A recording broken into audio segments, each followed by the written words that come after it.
एक दो दोस्तों के पास गया हूँ, उन्होंने कुछ नहीं मेरी हेल्प की। मेरे बच्चे 3 दिन से भूखे थे, तो मैं मजबूर था, बहुत ज़्यादा मजबूर था मैं, तो मैं क्या करता।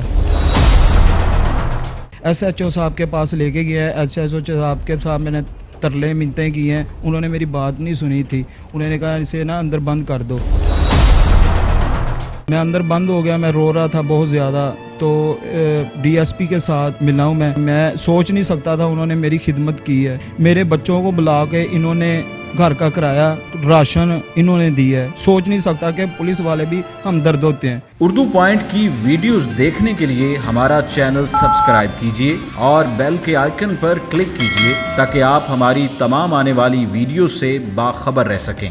उर्दू पॉइंट से बुरहानुद्दीन का सलाम। नाज़रीन, इस वक्त हम मौजूद हैं गुजरांवाला में और चंद रोज़ कबल गुजरांवाला के अंदर डकैती की एक वारदात हुई और ये इंतहाई अजीबोगरीब वाक़या हुआ कि डकैती करने वाला जो मुल्ज़िम है उसे पहले गिरफ़्तार किया जाता है, बाद में पुलिस अहलकारों की जानिब से उसकी माली इमदाद भी की जाती है। पंजाब पुलिस के अहलकारों की जानिब से ऐसा क्यों किया गया और वो मजबूर बाप जिसका नाम उस्मान है उसने ये डकैती की वारदात क्यों की। और डकैती की ये वारदात इंतहाई ज़्यादा मुनफरिद इसीलिए भी है कि एक मजबूर बाप ने बुरका पहनकर एक घर के अंदर वारदात की, वहाँ से फ़रार होने की कोशिश की तो वो लोगों की गिरफ्त में आए। उसके बाद उनके साथ क्या तरीक़ाकार इख्तियार किया गया और उनके साथ क्या सलूक किया गया, हम आज आपको इस वीडियो में दिखाएंगे। आइए।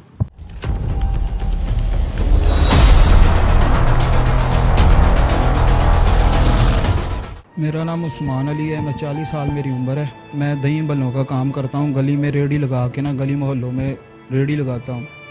तो मैंने लॉकडाउन से पहले अच्छा कमाता था, अच्छा खाता था मैं। लॉकडाउन हुआ है 2 महीने के लिए, तो घर बैठ गए। तो घर बैठ के मैं फिर दोबारा रेडी लगाई है। बच्चों ने मुझे मना की है कि पापा रेडी ना लगाओ, तो मैंने रेडी फिर छोड़ दी है। घर बैठे बैठे फिर हम पैसे भी नहीं थे हमारे पास इतने, फिर मैंने थोड़ी देर लगाई है, फिर मेरे बच्चे रोने लग गए हैं, मैं फिर छोड़ दी है। तो घर में खाने के लिए कुछ नहीं था। एक दो दोस्तों के पास गया हूँ, उन्होंने कुछ नहीं मेरी हेल्प की। तो मैंने फिर घर पे आया हूँ, मेरे बच्चे 3 दिन से भूखे थे। तो मैंने सोचता रहा मैं क्या करूँ, कोई मसला नहीं हल हुआ। तो मैंने फिर ये कदम उठाया, मैंने बुरखा घर से लिया। बुरखा घर से लेके मैंने फिर ये साथ वाली गली है, उधर से मैं दरवाज़ा खुला था, मैं अंदर चला गया हूँ। तो मैं मजबूर था, बहुत ज़्यादा मजबूर था मैं, तो मैं क्या करता। ये मेरी मजबूरी थी, कुछ भी था। बहरहाल मैंने कदम उठा लिया है। बहरहाल कि मुझे सज़ा भी मिल गई है, मैं बाहर भी आ गया हूँ। अब इनकी मेहरबानी है, मेरी पुलिस वालों ने, इन्होंने मेरी बड़ी मदद की है। उस्मान साहब, मुझे बताइए कि आप पकड़े कैसे गए? जब आप घर में दाखिल हुए आपने उनसे पैसे ले लिए, जब आप वापस भागे हैं तो पकड़े कैसे गए? पकड़े ऐसे गया था, मैं दरवाजे के पास थोड़ी देर खड़ा था, तो 2 औरतें गुजर रही थी उधर। मैं उनके पीछे ना साथ उनके होके मैं घूम गया हूँ। तो दरवाज़ा मैंने लॉक नहीं किया था बाहर से, तो वो बाहर आए हैं, तो उन्होंने शोर किया, तो मैं शोर करके मल्लेदार आए हैं, तो उन्होंने मुझे पकड़ लिया। उस्मान भाई, जब पकड़े गए हैं उसके बाद आपके साथ क्या मामलात हुए हैं? जब थाने लाया गया तो पुलिस वाले तो मारते बहुत हैं, तो आपको कितनी को मार पड़ी है? मैं गली मोहल्लों वालों ने तो थोड़ा बहुत मुझे मारा है। तो पुलिस लाइन में आया हूँ, पुलिस लाइन वालों ने पहले मेरी बात सुनी है, बात सुन के फिर उन्होंने कोई कदम उठाया। फिर मुझे SHO साहब के पास लेके गया है। SHO साहब के साथ मैंने तरले मिन्नतें की हैं, उन्होंने मेरी बात नहीं सुनी थी। उन्होंने कहा इसे ना अंदर बंद कर दो। मैं अंदर बंद हो गया, मैं रो रहा था बहुत ज़्यादा। तो DSP के साथ मिला हूँ मैं, उन्होंने मेरी बहुत ही ज़्यादा, मैं सोच नहीं सकता था उन्होंने मेरी खिदमत की है, इतनी खिदमत की है, मैं सोच नहीं सकता मेरे साथ ऐसा होना था। मेरे बच्चों को बुला के इन्होंने घर का किराया और राशन इन्होंने दिया है। मैं बड़ा इनका सम्मानमंद हूँ, मैं सोच नहीं सकता कि पुलिस वाले भी हमदर्द होते हैं। मैं इनका बहुत सम्मानमंद हूँ, बहुत, जितना मैं कह सकूँ ना, मैं कहीं कुछ नहीं कह सकता। मैं इनके कोई फरिश्ते भी नीचे उतर के खिदमत कर सकते हैं। बार इनका अल्लाह का शुक्र अदा करता हूँ, बड़ा शुक्र अदा करता हूँ। मेरी जान भी इन्होंने छुड़वाई है, मदई आए हैं, मदइयों ने भी जान छोड़ दी है मेरी, माफ़ कर दी है मुझे इनकी तरफ से। बहरहाल अल्लाह का शुक्र है, मेरा अल्लाह का बहुत शान है। मैं सुना है आपकी जॉब के हवाले से भी कुछ इंतज़ाम किया जा रहा है। जी हाँ, मैं जॉब के लिए भी मेरे 2-3 बंदों ने फ़ोन किया है जॉब के लिए, तो इस बंदे को जॉब देना चाहते हैं। तो डीएसपी साहब ने बात की है उनसे, तो कोशिश की है कि मैं इनको जॉब अच्छी सी दिला दूँ इनको जॉब। डीएसपी इमरान अब्बास और पंजाब पुलिस के जो लोगों ने आपके साथ ताउन किया है, उनके लिए आप क्या कहना चाहेंगे? मैं इनके लिए यही कहना चाहता हूँ, डीएसपी साहब जो उनसे हैं बहुत अच्छे हैं, तो जो इनके मुताहिर हैं वो भी बंदे बहुत अच्छे हैं। बहरहाल मैं डीएसपी का नाम लूँगा कि बहुत ही अच्छे हैं ये, बहुत ही अच्छे हैं ये।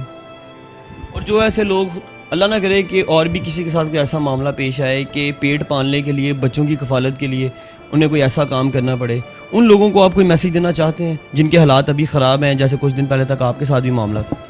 बस यही मैसेज देना चाहता हूँ उनको, सब्र करें, शुक्र करें, आराम से बैठें घर पे, किसी की मदद मांग ले, बहरहाल ऐसा काम ना करें। इमरान साहब, अब आपके दिमाग के अंदर क्या प्लान है कि अब आपने करना क्या है?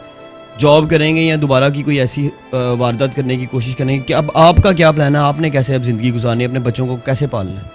मैं इंशाल्लाह जॉब करूँगा, ऐसी फील्ड में कभी नहीं आऊँगा, जॉब करूँगा इंशाल्लाह, मैं काम करूँगा इंशाल्लाह। देखें जी, मैं अपनी सर्विस में हज़ारों डाकू पकड़े हैं, तो उनको हम उनसे इंटरव्यू करते हैं, उनका सारा इंटरेक्शन होता है, तो पता चल जाता है कि सच्चाई क्या है। और सम टाइम वो जो बात कर रहे हैं वो चीज़ों को एग्जैजरेट कर रहे हैं या कि ठीक बात कर रहे हैं। जब इस बंदे को पकड़ के लाए, इसको इंटरव्यू किया, मीनवाइल इसकी मिसेज साथ ही आ गई, तो वो वहाँ बड़ा जज्बाती सा माहौल उसने बना दिया। उसने कहा जी अगर इसको रखना है तो मुझे भी रख लें, क्योंकि मालिक मकान का मैंने 3 महीने का किराया देना है, वो इसके बाद मुझे घर से निकाल देगा, तो मेरा के लिए और कुछ ठिकाना नहीं, कोई जगह नहीं मैं यहाँ रह सकूँ या बच्चों को फीड कर सकूँ।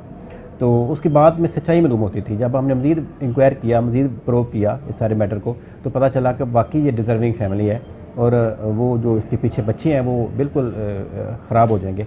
तो ये बातें सुन रहे थे, तो साथ काफ़ी सारे जो मुलाजम साथ बैठे थे, कांस्टेबल बैठे थे, बाकी अफसरान थे, तो उनके सारों के दिल जो है वो इस बात से मगलूब हो गए, हमें इनको मदद करनी चाहिए। उसके बाद हमने कंट्रीब्यूशन करके इनको काफ़ी सपोर्ट कर दिया इस फैमिली को, कि वो उसकी मिसेज जो है इसकी जाके अपने पे करे, रेंट वगैरह पे करे और घर में राशन डाल ले, ताकि इसकी फैमिली किसी और तरह की सोशल रिबल में इन्वॉल्व ना हो। क्राइम जो है वो आमतौर पर उसकी वजह तो मेन गुर्बत और जहालत है, लेकिन मैं समझता हूँ गुर्बत ज़्यादा फैक्टर है। जो क्राइम करते हैं, जो हैप्चुअल हैं, उन्हें तो हमें ज़रूर बिहाइंड दी बार रखना चाहिए कि ताकि लोग उनसे महफूज रहें। लेकिन जो बंदा किसी इस मजबूरी में इस तरह का क्राइम करता है, उसको रिफॉर्म के ज़रिए उसको इस्लाह करनी चाहिए, उसको मौका देना चाहिए, उसकी इस्लाह की पूरी कोशिश करनी चाहिए, बाकी जो सोसाइटी के एलिमेंट्स हैं उनको मिल के, ताकि वो ठीक हो जाए और मेन स्ट्रीम में अपनी ज़िंदगी बसर कर सके, पूरी सोशल जो है ऑर्डर उसके मुताबिक अपनी ज़िंदगी गुजार सके। तो मैं समझता हूँ कि इस तरह के पहले बड़े वाक़यात होते रहे हैं, कोई इस तरह का बंदा है तो हम कोशिश करते हैं कि उसको ठीक किया जाए। ठीक ऐसे ही हो सकता है कि उसे चांस दिया जाए, उसे असिस्ट करवाया जाए, उसकी फैमिली को सपोर्ट किया जाए, ताकि वो इस एकेडमी से, जो जेल वाली एकेडमी है, उससे बच के वो क्राइम और तरह का शुरू ना कर दे, बल्कि वो जो सही सोशलाइजेशन है, सही ज़िंदगी है, वो गुजारे। देखिए, मैं पुलिस ऑफिसर हूँ और पुलिस ऑफिसर के होने के नाते मुझे हर हाल में कानून पे अमल दरामद करना है, और कानूनी को जो कार्रवाई है मुझे उसे करनी है हर कीमत पे। जो कि इंसान हूँ तो फिर मुझे इंसानी वैल्यूज़ को भी देखना है। कानूनी पहलू ये था कि हम उसके खिलाफ FIR दर्ज करते, जिसे जो भी कानून हमें अलो करता है ज़ाब्ता, उसके मुताबिक के खिलाफ कार्रवाई करते। और इंसानी पहलू ये था कि हम इसे मज़ीद तबाही से बचाते, इसकी फैमिली को तबाही से बचाते।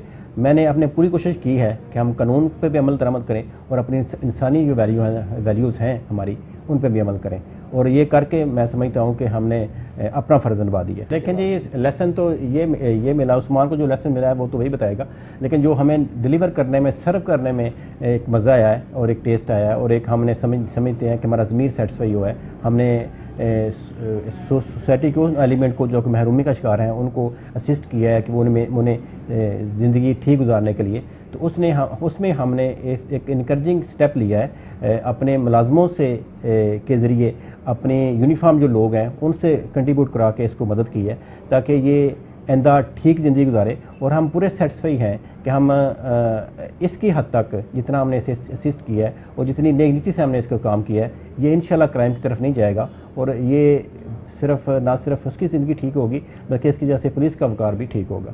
नाज़रीन, उस्मान नामी इस मजबूर बाप की कहानी पूरे मुआशरे के लिए इंतहाई ज़्यादा सबक आमूज़ है। इस कहानी के अंदर आपने देखा है कि वो लोग जो कि मजबूर होकर जराइम की तरफ मायल होते हैं, और उसके साथ साथ ऐसे पुलिस अहलकार जो लोगों को जराइम से दूर रखने के लिए अपनी इंसानी ज़िम्मेदारी भी निभाते हैं और हुकूमत की जानिब से आयद करदा जो कानूनी ज़िम्मेदारी है उस पर भी पूरा उतरते हैं। इस वीडियो पैगाम का मकसद सिर्फ यही है कि वो लोग जिनके हालात बुरे हैं या वो अपने अहले खाना की कफालत नहीं कर पा रहे, वो सब्र करें और सिर्फ आगे बढ़ते रहने की कोशिश करें और जुस्तजू जारी रखें कि उन्हें किसी भी किस्म का जो गलत काम है या जुर्म है उसकी तरफ ना आना पड़े। और ख़ासकर वो पुलिस अहलकार जो आज के इस कहानी के हीरो हैं, हम उन्हें भी सलाम पेश करते हैं और तमाम पंजाब पुलिस के जितने भी अफसरान हैं उनसे हमारी ये गुजारिश भी होगी कि वो भी इसी तरह लोगों की मदद करें और उन्हें जराइम की दलदल से दूर रखने की कोशिश करें। अपने मेज़बान बुरहानुद्दीन को इजाज़त दीजिए। अल्लाह निगहबान।